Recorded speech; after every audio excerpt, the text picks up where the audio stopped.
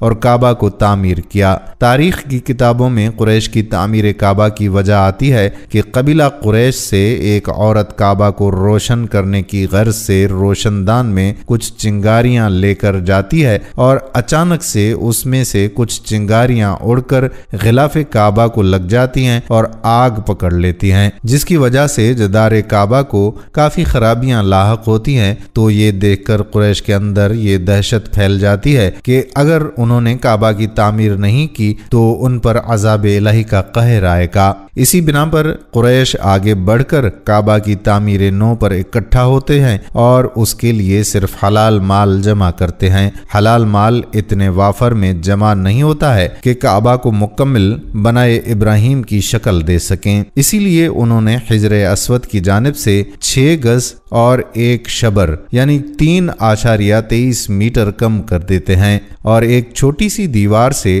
گھیر دیتے ہیں کہ لوگ طواف کے وقت اس کے اندر نہ آ سکیں۔ اہل قریش نے تعمیر کعبہ کے وقت کچھ تبدیلیاں بھی لائی ہیں، جیسا کہ انہوں نے کعبہ کی اونچائی 9 گز یعنی 4.5 میٹر سے 18 گز یعنی کل 9 میٹر تک بڑھایا اور ساتھ ہی کعبہ کے اوپر چھت بھی بڑھا دیا گیا۔ باب غریبی کو بند کر دیا گیا، جبکہ باب شرقی کی اونچائی بھی کچھ زیادہ بڑھاتی گئی، اور سب سے اہم بات یہ کہ قریش کا کعبہ کی اس تعمیر نو میں ہمارے پیارے آقا صلی اللہ علیہ وآلہ وسلم بھی شامل تھے۔ عرصہ دراز تک خانہ کعبہ یعنی بیت اللہ اسی طرح سے حضرت ابراہیم علیہ السلام کی تعمیر پر برقرار رہا۔ جب قریش نے اس کی نئی تعمیر کی، یہ وہ زمانہ تھا جب نبی کریم صلی اللہ علیہ وآلہ وسلم کی عمر 25 برس تھی۔ مکہ میں شدید بارش کے باعث سیلابی ریلے سے خانہ کعبہ کی بنیادوں اور دیواروں کو نقصان پہنچا۔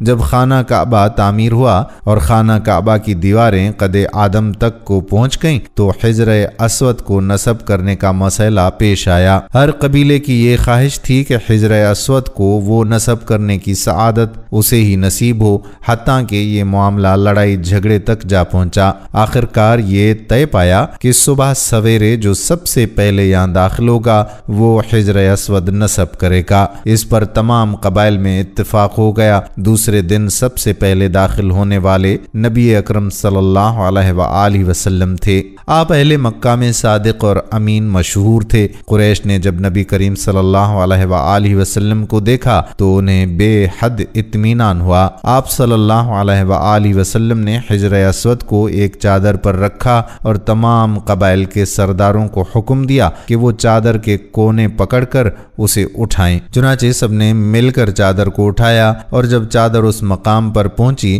جہاں حجر اسود رکھا جانا تھا تو حضور صلی اللہ علیہ وآلہ وسلم نے اپنے مبارک ہاتھوں سے اسے دیوار کعبہ میں نصب کر دیا۔ اس طرح ایک بہت بڑا جھگڑا ختم ہو گیا۔ قریش کا یہ تعمیر کعبہ شریف کا واقعہ اعلان نبوت سے 5 سال پہلے ہوا۔ حجر اسود خانہ کعبہ کی جنوب مشرقی دیوار میں نصب ہے۔ قریب سے دیکھیں تو یہ کئی ٹکڑوں میں نظر آتا ہے۔ حجر اسود کے بارے میں حضرت عباس رضی اللہ تعالی عنہ کی ایک روایت کے مطابق حجر اسود جنت کا پتھر ہے۔ جس وقت یہ پتھر آیا تھا اس وقت یہ دودھ سے زیادہ سفید تھا، لیکن بنی آدم کے گناہوں نے اسے سیاہ کر دیا۔ تعمیر کعبہ کے دوسرے مرحلے میں کل 3 دور ہیں۔ پہلا دور عبداللہ بن زبیر رضی اللہ تعالی عنہ کا ہے۔ جب اموی خلافت کا تخت امیر معاویہ کے بعد ان کے بیٹے یزید کو ملا تو اس نے سن 64 ہجری میں حسین بن نمیر کی قیادت میں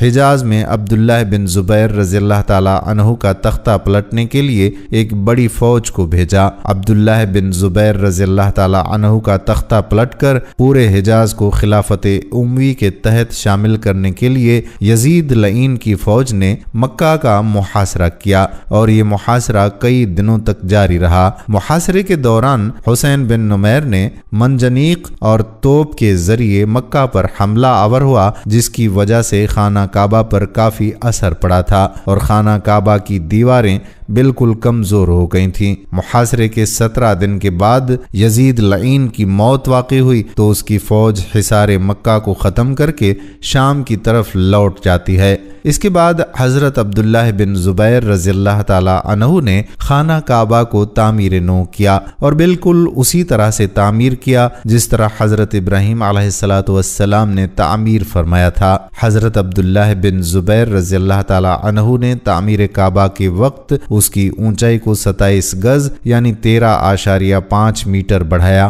قریش نے وافر مال نہ ہونے کی وجہ سے جس جگہ کو خانہ کعبہ سے منفرد کیا تھا ان کو دوبارہ خانہ کعبہ میں ملا دیا۔ دوسرا دور ہے حجاج بن یوسف ثقفی کا۔ یزید لعین کے بعد عبد الملک بن مروان خلافت امیہ کا خلیفہ مقرر ہوتا ہے۔ عبد الملک بن مروان حجاج بن یوسف ثقفی کی قیادت میں ایک بڑی فوج کو تشکیل دیتا ہے اور انہیں مکہ مکرمہ کی طرف روانہ کرتا ہے تاکہ عبداللہ بن زبیر کے تخت کو پلٹ سکیں۔ جب حجاج اپنی فوج کے ساتھ مکہ پہنچتا ہے تو اس نے جو عبد المالک بن مروان کے خلاف گیا اور اس کی بیعت نہیں کی تو ان کے خلاف اعلان جنگ کر دیا، اور اسی جنگ میں حجاج نے عبداللہ بن زبیر رضی اللہ تعالی عنہ کا سر قلم کیا اور پھر ان کے سر کے ساتھ پورے مکہ مکرمہ میں چکر لگایا، اور پھر 74 ہجری میں حجاج نے خانہ کعبہ کی تعمیر کو دہرایا اور نئے انداز میں خانہ کعبہ کی تعمیر کروائی۔ اس نے خانہ کعبہ کے مغربی دروازے کو بند کر دیا جبکہ مشرقی دروازے کی اونچائی کو اور زیادہ بڑھا دیا۔ شمالی دیوار کو منہدم کر دیا گیا اور خانہ کعبہ سے 6 گز اور 1 شبر زمین کو الگ کر دیا گیا۔ ناظرین، یہاں ایک اہم بات آپ کو بتاتے چلیں کہ حضرت عبداللہ بن زبیر رضی اللہ تعالی عنہ نے اپنے زمانے میں کعبہ کی تعمیر اس طریقے پر کروائی جیسا کہ حضور صلی اللہ علیہ وآلہ وسلم کی خواہش تھی، جس کے بارے میں انہیں ان کی خالہ حضرت عائشہ نے بتایا تھا۔ حجاج بن یوسف نے 73 ہجری میں عبداللہ بن زبیر رضی اللہ تعالی عنہ کو شہید کر ڈالا اور خلیفہ وقت عبد الملک بن مروان کو تعمیر کعبہ کے بارے میں ایک خط لکھا۔ اس نے خیال ظاہر کیا کہ یہ تعمیر عبداللہ بن زبیر نے اپنی طرف سے کی ہے، چنانچہ خلیفہ عبد الملک نے حجاج بن یوسف کو خانہ کعبہ کی تعمیر پہلی حالت پر لوٹانے کا حکم دیا۔ جب خلیفہ عبد الملک بن مروان کو معلوم ہوا کہ عبداللہ بن زبیر رضی اللہ تعالی عنہ خانہ کعبہ کی تعمیر کے بارے میں حضرت عائشہ رضی اللہ تعالی عنہا نے بتایا تھا اور یہ تعمیر حضور صلی اللہ علیہ وآلہ وسلم کی خواہش کے مطابق ہوئی تھی، تو اسے خانہ کعبہ کو دوبارہ تعمیر کرنے والے اپنے حکم نامے پر بے حد افسوس ہوا کہ کاش میں اس کو اسی حالت پر چھوڑ دیتا تو بہتر تھا، واللہ عالم۔ پھر جب مہدی بن منصور کا زمانہ خلافت آیا تو اس نے حضرت امام مالک بن انس رحمت اللہ علیہ سے مشورہ کیا کہ کعبۃ اللہ کو حضرت عبداللہ بن زبیر رضی اللہ تعالی عنہ کی تعمیر کردہ صورت پر لوٹا دیا جائے تو کیسا رہے گا؟ حضرت امام مالک بن انس نے فرمایا کہ مجھے ڈر ہے کہ ملوک یعنی خلفاء اس کو کھیل بنا لیں گے، یعنی جب کوئی بادشاہ آئے گا تو اپنے خیال کے مطابق اس کو بنائے گا، لہٰذا امام نے اس کو اسی حالت پر برقرار رہنے دیا۔ تیسرا دور سلطان مراد خان کا تھا۔ سلطان مراد خان خلافہ عثمانیہ کے سلطان ہیں۔ سلطان محمد فاتح جنہوں نے قسطنطنیہ فتح کیا تھا ان کے ہی فرزند ہیں۔ سلطان مراد خان کا دور خلافت سن 1032 ہجری سے 1050 ہجری تک ہے۔ سن 1039 ہجری میں مکہ مکرمہ میں جب شدید بارش کی وجہ سے سیلاب آیا اور یہ سیلاب خانہ کعبہ اور مسجد حرام تک پہنچ کر کافی خرابیاں لایا تو اسی سیلاب میں خانہ کعبہ کی شامی دیوار گر گئی تھی اور مغربی اور مشرقی دیواروں کا بعض حصہ بھی گر گیا تھا۔ سلطان مراد خان نے خانہ کعبہ کے مغربی اور شمالی دیواروں کو گرا کر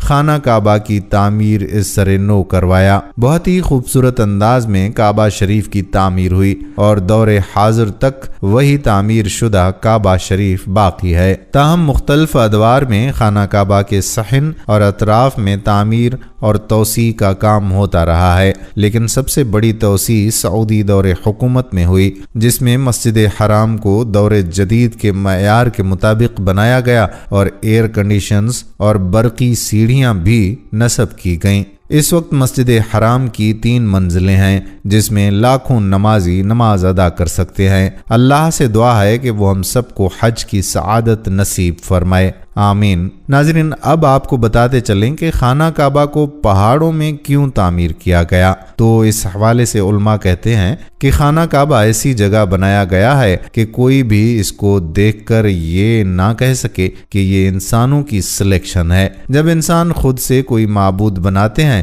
یا کوئی عبادت گاہ بناتے ہیں تو اس چیز کا خیال رکھتے ہیں کہ یہاں انسانوں کے لیے پہنچنا آسان ہو یا جہاں پر ہر سہولیات زندگی موجود ہوں، جبکہ مکہ بالکل غیر آباد اور بیابان سرزمین تھی جہاں پر نہ کوئی انسان موجود تھا اور نہ ہی کوئی اور سہولیات زندگی۔ آج اتنی ترقی کے بعد بھی آپ دیکھیں تو مکہ میں بہت بڑے بڑے ریگستان موجود ہیں، تو اس وقت کے مکہ کا آپ خود ہی اندازہ کر لیجئے۔ اللہ پاک نے حضرت ابراہیم علیہ السلام کو حکم دیا کہ فلسطین کی سرزمین سے مکہ کے بیابان میں جاؤ اور میرا گھر تعمیر کرو۔ اب آپ خود سوچئے کہ فلسطین سے مکہ کا کتنا فاصلہ ہے، اتنا دشوار گزار سفر، جنگل، بیابان، نہ کوئی سڑک، گھوڑے کی سواری، اور اس سفر میں کیا زیادہ سفر لینا ہے۔ یہ ساری باتیں خود اشارہ کرتی ہیں کہ یہ انسانوں کا بنایا ہوا نہیں ہے۔ یہ ساری باتیں خود ہی ملحدین کو جواب دیتی ہیں جو کہتے ہیں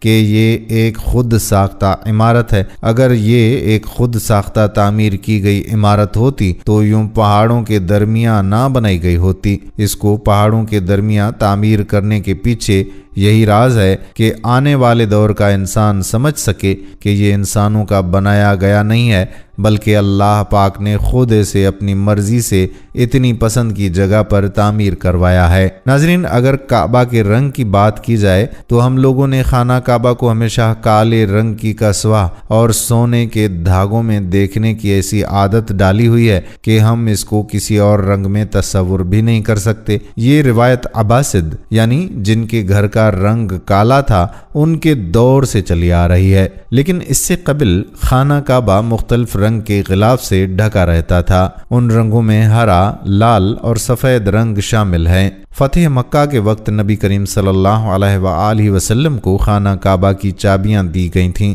لیکن بجائے اس کے کہ آپ صلی اللہ علیہ وآلہ وسلم یہ چابیاں اپنے پاس رکھتے، آپ صلی اللہ علیہ وآلہ وسلم نے یہ چابیاں بنی شائبہ خاندان کے عثمان بن طلحہ کو واپس کر دیں۔ اس وقت سے آج تک وہ ان چابیوں کے روایتی رکھوالے ہیں اور نبی کریم صلی اللہ علیہ وآلہ وسلم کے نادر الفاظ کی روشنی میں یہ چابیاں ہمیشہ ان کے پاس ہی محفوظ رہیں گی۔ اے بنی طلحہ، یہ چابیاں روز قیامت تک تیری تحویل میں رہیں گی، سوائے اس کے کہ زور زبردستی تجھ سے غیر اخلاقی طریقے سے چھین لی جائیں۔ ناظرین، جب حضرت ابراہیم علیہ السلام نے مکہ کی بے آب و گیا اور چٹیل وادی میں قدم رکھا، تب سے آج تک بلکہ تا قیامت یہ وادی انسانوں کے لیے کعبۃ اللہ ہے اور مسلمانوں کے لیے قبلہ کا درجہ اختیار کر گئیں۔ حضرت ابراہیم علیہ السلام اور ان کے شیر خوار نے اپنی ماں ام ہاجرہ کے ساتھ وادی میں قدم رکھا۔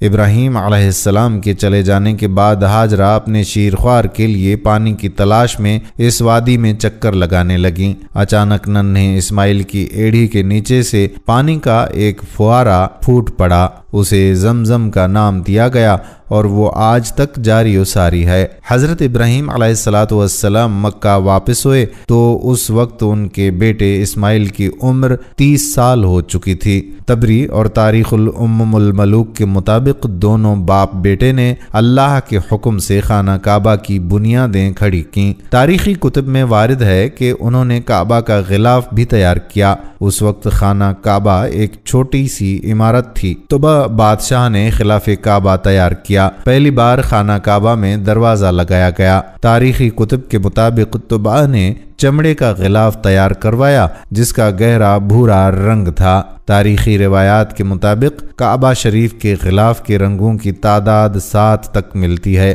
خاکی، سرخ، سفید، زرد، سبز، سیاہ اور سنہری رنگوں کے غلاف بنائے گئے۔ سیاہ رنگ غلاف کعبہ شریف کی تاریخ میں سب سے زیادہ عرصے تک استعمال ہوا۔ بعض اوقات ایک ہی وقت میں ایک سے زائد رنگوں کا غلاف بھی بنایا گیا، ایک بنیادی رنگ اور دوسرا اس کی تزئین و آرائش کے لیے استعمال کیا گیا۔ سیاہ کپڑے پر سنہرے رنگ کا دور اسلام کے بعد کا دور ہے۔ سیاہ کپڑے پر قرآنی آیات یا دیگر مقدس عبارات تحریر کی جاتی ہیں۔ اس وقت غلاف کعبہ کے دو رنگ ہیں، سفید اور سرخ، استعمال کے تزئین کے لیے استعمال کیے جاتے ہیں۔ یمنی کپڑے کا رنگ سفید اور سرخ ہوتا ہے۔ غلاف کعبہ کا خالص ریشمی کپڑا تیار کیا جاتا ہے۔ غلاف کے اوپر تلے مختلف برت بنائے جاتے ہیں اور یہ اچھا خاصا وزنی ہوتا ہے جسے اٹھانا آسان نہیں ہوتا۔ خانہ کعبہ پر غلاف رکھنے کا عرصہ بھی مختلف رہا ہے۔ حالیہ عرصے میں ہر سال غلاف کعبہ تبدیل کیا جاتا ہے۔ ماضی میں بعض دفعہ غلاف کعبہ کو سال میں 3 بار بھی تبدیل کیا جاتا رہا ہے۔ غلاف کعبہ کی تبدیلی کی مشہور تاریخوں میں یوم عاشور، 1 رجب،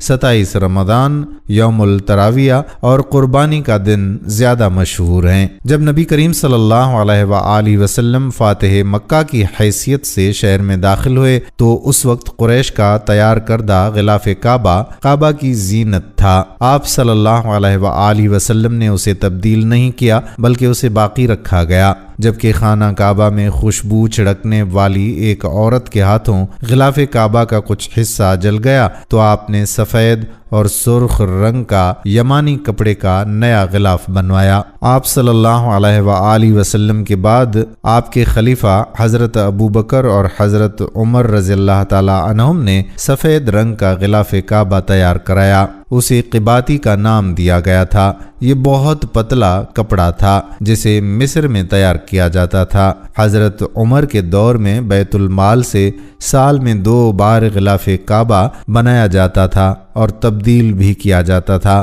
ان کے دور میں تبدیلی کے بعد پہلا غلاف شیبہ بن عثمان الحجی کے پاس رکھ دیا جاتا تھا۔ فاطمی دور میں غلاف کعبہ زرد رنگ کا رہا۔ محمد بن سبکتگین کے دور میں زرد ریشمی کپڑے کا غلاف بنایا گیا۔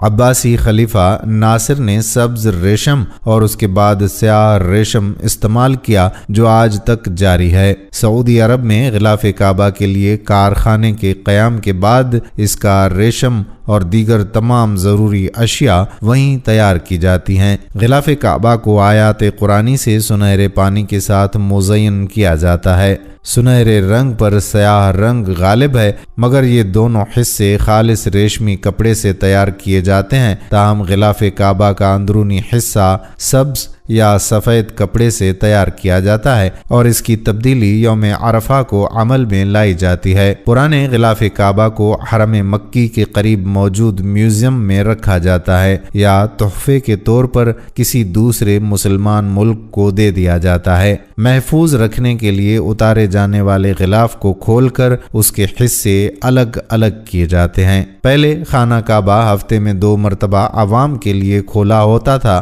اور کوئی بھی خانہ کعبہ کے اندر داخل ہو کر عبادت کر سکتا تھا، لیکن موجودہ زمانے میں زائرین کی تعداد زیادہ ہونے اور دوسری وجوہات کی بنا پر خانہ کعبہ کو اب سال میں صرف 2 مرتبہ کھولا جاتا ہے اور اس میں صرف اعلیٰ شخصیات اور خاص مہمان ہی داخل ہو سکتے ہیں۔ خانہ کعبہ کے وادی کے نچلے حصے میں ہونے کی وجہ سے دیگر مسائل میں سے ایک مسئلہ یہ بھی تھا کہ جب بارش ہوا کرتی تھی تو وادی میں سیلاب آ جاتا تھا۔ یہ مکہ جیسے شہر کے لیے کوئی انوکھی بات نہیں تھی، لیکن یہ بات دوسرے مسائل کی وجہ بنتی تھی۔ اس وقت یہاں سیلاب کی روک تھام اور نکاسی آب کا کوئی نظام موجود ہی نہیں تھا۔ بارش کے آخری دنوں میں خانہ کعبہ پانی میں ڈوبا رہتا تھا۔ کیا اس وجہ سے طواف کعبہ رکا؟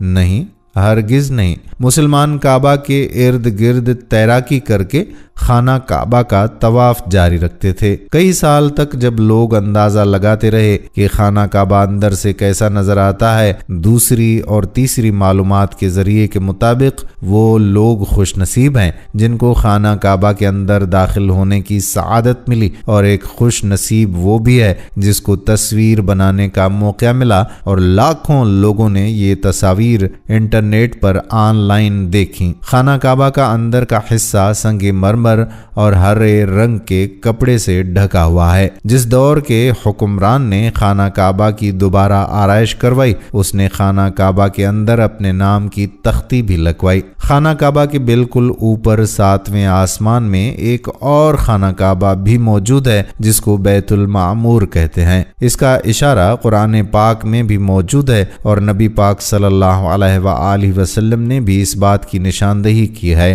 اللہ کے نبی صلی اللہ علیہ وآلہ وسلم نے معراج کا واقعہ سناتے ہوئے فرمایا کہ جب مجھے بیت المعمور یعنی اللہ کا گھر دکھایا گیا تو میں نے حضرت جبرائیل علیہ السلام سے پوچھا۔ انہوں نے جواب دیا کہ یہ بیت المعمور ہے جہاں 70,000 فرشتے روزانہ اللہ کی عبادت کرتے ہیں، اور جب وہ یہاں سے جاتے ہیں تو واپس نہیں آتے، ہمیشہ نیا دستہ آتا ہے، یعنی ایک فرشتے کو صرف اس کے طواف کی ایک بار سعادت ملتی ہے۔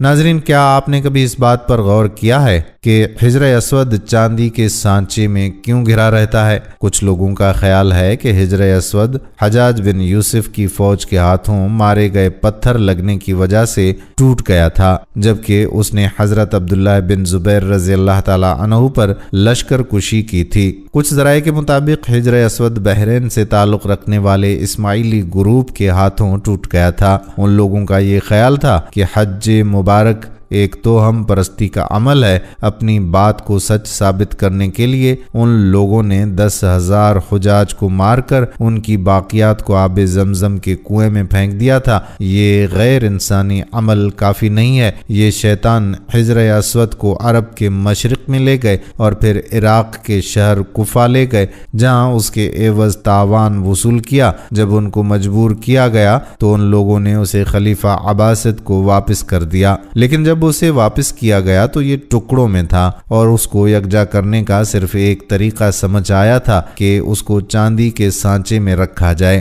کچھ تاریخ دانوں کے مطابق اس مقدس پتھر کے کچھ حصے آج بھی کہیں گم ہیں۔ ناظرین، ہمارے ہاں یہ تصور ہے کہ خانہ کعبہ مکعب کی شکل کا ہے، جبکہ حقیقت اس کے برعکس ہے۔ یہ مکعب کی شکل سے مشہور خانہ کعبہ دراصل مستطیل کی شکل کا ہے۔ خانہ کعبہ کبھی بھی مکعب کی شکل کا نہیں تھا۔ اس کے اصل زاویے کے مطابق ایک یہ آدھا گول حصہ ہے جس کو حجر اسماعیل کہا جاتا ہے۔ نبی کریم صلی اللہ علیہ وآلہ وسلم کو نبوت ملنے سے پہلے جب خانہ کعبہ کی دوبارہ تعمیر ہوئی تو تب قریش نے اس بات کی حامی بھری تھی کہ وہ حلال کمائی سے ہی اس کی تعمیر مکمل کریں گے۔ اس کا مطلب یہ ہے کہ جوئے، لوٹ مار، جسم فروشی اور سود جیسے حرام کاموں سے کمایا ہوا پیسہ استعمال نہیں ہوگا۔ قریش اتنے امیر تجارتی شہر میں ہونے کے باوجود اتنی رقم جمع کرنے میں ناکام ہو چکے تھے جو خانہ کعبہ کی تعمیر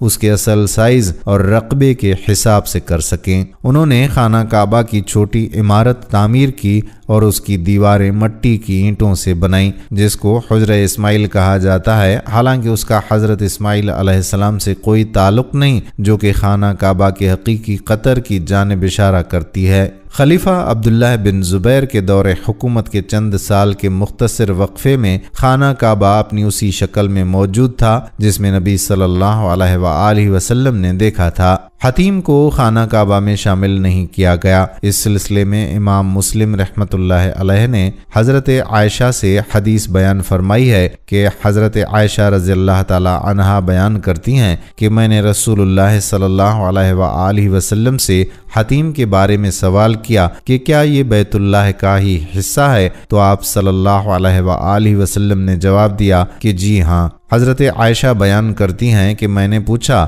کہ اسے پھر بیت اللہ میں داخل کیوں نہیں کیا گیا، تو نبی صلی اللہ علیہ وآلہ وسلم کا جواب تھا کہ تیری قوم کے پاس خرچے کے لیے رقم کم پڑ گئی تھی۔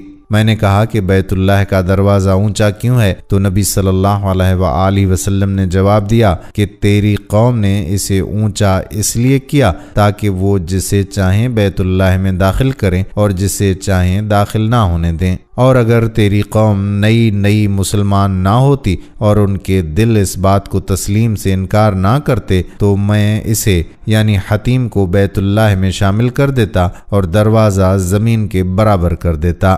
ناظرین، خانہ کعبہ کی تعمیر کا تفصیل سے تذکرہ کرنے کے بعد اب آپ کو خانہ کعبہ کی اہمیت و فضیلت بتاتے ہیں۔ ناظرین، اللہ تعالیٰ نے خانہ کعبہ کو شان و شوکت عطا فرمائی اور اسے اپنی عظمت اور جلال کے ساتھ خاص فرمایا اور اس میں داخل ہونے والوں کے لیے اسے امن والا گھر بنا دیا۔ یہ وہی مبارک گھر ہے جس سے اللہ کے پیارے حبیب صلی اللہ علیہ وآلہ وسلم نے ہجرت فرمائی، مگر آپ صلی اللہ علیہ وآلہ وسلم نے نہ تو اسے چھوڑا، نہ اس سے تعلق توڑا، اور نہ ہی آپ صلی اللہ علیہ وآلہ وسلم کا دل اس سے ہٹ کر دوسرے قبلے کی طرف متوجہ ہوا، یہاں تک کہ اللہ تعالیٰ نے آپ صلی اللہ علیہ وآلہ وسلم پر یہ آیات مبارکہ نازل فرمائی۔ ہم دیکھ رہے ہیں بار بار تمہارا آسمان کی طرف منہ کرنا، تو ضرور ہم تمہیں پھیر دیں گے اس قبلے کی طرف جس میں تمہاری خوشی ہے۔ اور اللہ تعالیٰ بیت اللہ شریف کی عظمت و شان سورہ آل عمران آیت نمبر 96-97 میں یوں بیان فرماتا ہے، بے شک سب میں پہلا گھر جو لوگوں کی عبادت کو مقرر ہوا وہ ہے جو مکہ میں ہے، برکت والا اور سارے جہان کا رہنما۔ اس میں کھلی نشانیاں ہیں، ابراہیم کے کھڑے ہونے کی جگہ، اور جو اس میں آئے امان میں ہو، اور اللہ کے لیے لوگوں پر اس گھر کا حج کرنا ہے جو اس تک چل سکے، اور جو منکر ہو تو اللہ سارے جہان سے بے پرواہ ہے۔ ناظرین، بیت اللہ شریف میں طواف اور نماز ادا کرنے والوں کو بخشش کی بھی بشارت دی گئی ہے۔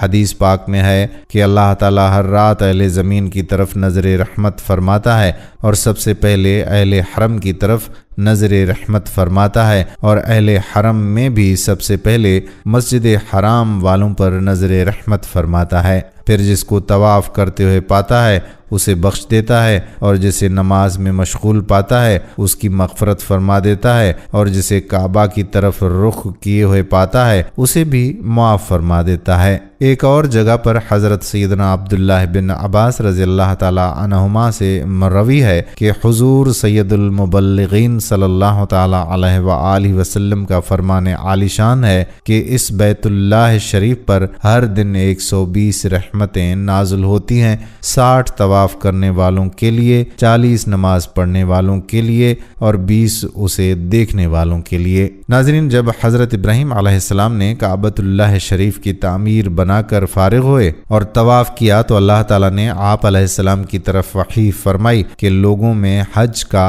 اعلان کریں۔ آپ علیہ السلام نے عرض کی کہ میری آواز کیسے پہنچے گی؟ تو اللہ تعالیٰ نے ارشاد فرمایا کہ اے ابراہیم، تیرا کام ہے ندا کرنا، پہنچانا ہمارے ذمے ہے۔ تو حضرت ابراہیم علیہ السلام نے جبل ابو قبیس پر چڑھ کر بلند آواز سے پکارا، اے اللہ تعالیٰ کے بندو، تمہارے رب نے گھر بنایا ہے اور تمہیں اس کا حج کرنے کا حکم دیا ہے۔ تو اللہ تعالیٰ نے سب زمین والوں کو آپ علیہ السلام کی آواز سنائی، تو جنوں، انسانوں، پتھر اور مٹی کے ڈھیلوں، پہاڑوں اور ریتیلے میدانوں اور ہر خشک و تر نے جواب دیا۔ مشرق و مغرب والوں کو آواز پہنچائی تو ماؤں کے بیٹوں سے اور مردوں کی پشتوں سے سب نے یہ کہتے ہوئے جواب دیا، لبیک اللہم لبیک، لبیک لا شریک لک لبیک، ان الحمد والنعمت لک والملک لا شریک لک۔